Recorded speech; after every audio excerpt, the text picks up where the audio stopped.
এখানে আমার যেসব আপলাইন রয়েছেন দুজন আমার খুব সিনিয়র বয়সে, ওনারা আমার থেকে ছোট, কিন্তু সত্যি আমার তো মানে বাবার পরের জায়গা ওনাদেরকে দেওয়া যায়।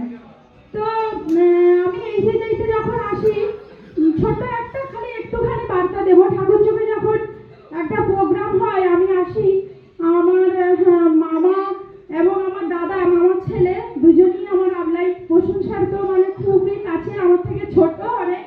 সুজিত স্যার তো মানে বাবার তুল্য, তিনিও বয়সে ছোট আমার থেকে। প্রদীপ দাও আছে, খুব সাপোর্ট করে। তো যাই হোক, মানে সেদিন একটা প্রোগ্রামে স্যার বলেছিলেন এখান থেকে কে 1 লাখ টাকা ইনকাম নিতে চান বলুন। আমি কিন্তু একদম হাতটা সোজা করে দিয়েছিলাম, দিয়ে বলছিলাম আমি নিব। মানে আমি যখন হাত থেকে পরে বেরাই, আমার বন্ধু বান্ধব, যেহেতু আমার বাপের বাড়ির এলাকা ওটা, আমার শ্বশুর বাড়ি হচ্ছে ভদ্রাঘাট, তো আমার বন্ধু বান্ধবরা অনেকে ছিল, ওরা আমাকে একটা কথাই বলছিল, তুই কদিন টিকে থাকবি রে, 1 লাখ টাকা এখান থেকে নিবি। কিন্তু সত্যি সত্যি আমি এখনো 4 ঘন্টা সময় যদি আমি এই যে দিতে পারতাম, এর থেকে কিন্তু অনেক ইনকাম নিতে পারতাম। তো সেই তুলনায় আমার হাজবেন্ড স্বপন মাইতি আমাকে খুব সাপোর্ট করে কাজটা করার জন্য। তো দুজনে মিলে কাজটা করি। সব সময় সব পূরণ করতে হয়তো পারি না, কিন্তু চেষ্টা করছি, করে যাব। আপনাদেরকে রিকোয়েস্ট করব, আপনারা কিন্তু আপনাদের চেষ্টা চালিয়ে যান। এই মিটিং থেকে গিয়ে মনে হয় ফাটিয়ে দেবো, গিয়ে 2 দিন 3 দিন 4 দিন খুব এনার্জি নিয়ে হ্যাঁ হয়ে যাবে, সব হয়ে যাবে, সব শিখে এসেছি, এবারে কিন্তু সব করে দিব।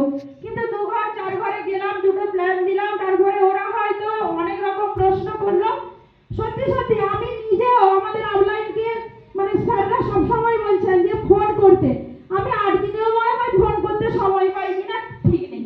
ওনারা বলেন, মানে বললেন কি কাজটা হচ্ছে, হ্যাঁ হ্যাঁ করে, যত মিথ্যে কথা আরো আছে বলে গেলাম হয়তো, যদিও সময় বের করানো যাবে তাও বলে দিই। কিন্তু আপনাদের বলবো, আমি একটা কাজের সঙ্গে যুক্ত।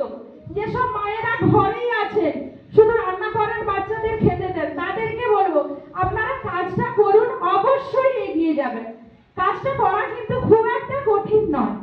তো এটা একটা বার্তা। আর স্যারকে বলবো, আপনারা সবাই ড্রেস কোড পরে আছেন, কিন্তু আপনাদেরকে খুব সুন্দর লাগছে। আমি আপনার কাছে রিকোয়েস্ট করবো স্যার, আমরা মেয়েরা যারা এখানে আসি এরকম একটা সেলিব্রেশন প্রোগ্রাম নিতে, আমাদেরও খুব ইচ্ছে হয় যে আমরাও ড্রেস কোড পরে উঠি। এবারে আপনাকে আমি এমন একটা ড্রেস কোড আমাদের জন্য করুন, আমাদের সামর্থ্য মতো যেন আমরা নিতে পারি। সেটা শাড়ি হোক, যেন একই রকম শাড়ি হয়, একটু দামি শাড়ি, শিফনের ওপরে বা সিল্কের ওপরে আপনি করুন, যাতে আমরা ওটা পরে আমরা সবাই উঠে না তো মনে হচ্ছে যেন বিয়ে, আমরা এরকম উঠলাম নাচলাম, পেছনে শুধু লোগো এটা লেখাটা আছে, নইলে ভাবুন মনে হচ্ছে বিয়ে বাড়ির একটা পার্টিতে যেন আমরা যে যার মতো করে সাজুগুজু করে একটা ছবি তুললাম। তো আপনার কাছে মানে আমার মায়েরা বোনেরা যারা আছেন, আপনারাও আমার সঙ্গে সহমত তো? এবারে